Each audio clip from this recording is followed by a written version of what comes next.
Heavy വാഹനങ്ങൾക്ക് blind spot mirror നിർബന്ധമാക്കി state transport authority. KSRTC ബസ്സുകൾക്കും സ്കൂൾ വാഹനങ്ങൾക്കും നിർദ്ദേശം ബാധകമാണ്.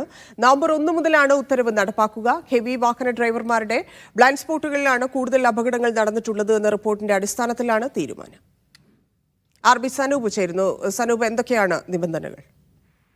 ധന്യ, അപകടങ്ങൾ കുറയ്ക്കുന്നതിന്റെ ഭാഗമായിട്ടാണ് സ്റ്റേറ്റ് ട്രാൻസ്പോർട്ട് അതോറിറ്റി ഈ ഒരു തീരുമാനത്തിലേക്ക് എത്തിയിട്ടുള്ളത്. ഹെവി വാഹന ഡ്രൈവർമാരുടെ അവരുടെ ബ്ലൈൻഡ് സ്പോട്ടുകൾ കേന്ദ്രീകരിച്ച് തന്നെയാണ് ഈ അപകടങ്ങൾ കൂടുതലായിട്ട് നടക്കുന്നത്. കാരണം വാഹനം വരുന്നതോ അല്ലെങ്കിൽ യാത്രക്കാർ നടന്നു വരുന്നതോ ഒന്നും തന്നെ കാണാൻ പറ്റാത്തൊരു സാഹചര്യം ഉണ്ടാവും. അങ്ങനെ അപകടം ഉണ്ടായി അത് കൂടിയ സാഹചര്യത്തിലാണ് ഈ ഒരു തീരുമാനത്തിലേക്ക് എത്തി നിൽക്കുന്നത്.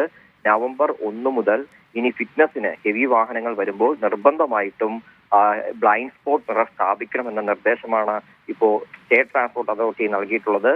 ഈ തീരുമാനം KSRTC ബസ്സുകൾക്കും അതേപോലെ തന്നെ സ്കൂൾ വാഹനങ്ങൾക്കും ബാധകമാണ്.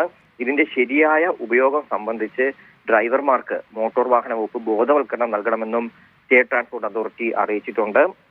അതേപോലെ തന്നെ ഈ ബ്ലൈൻഡ് സ്പോട്ട് മിററുകളെ പറ്റി ഡ്രൈവിംഗ് സ്കൂളുകാർ അവരുടെ വിദ്യാർത്ഥികളെ കൃത്യമായി പഠിപ്പിക്കണമെന്നും നിർദ്ദേശിച്ചിട്ടുണ്ട്. ധന്യ.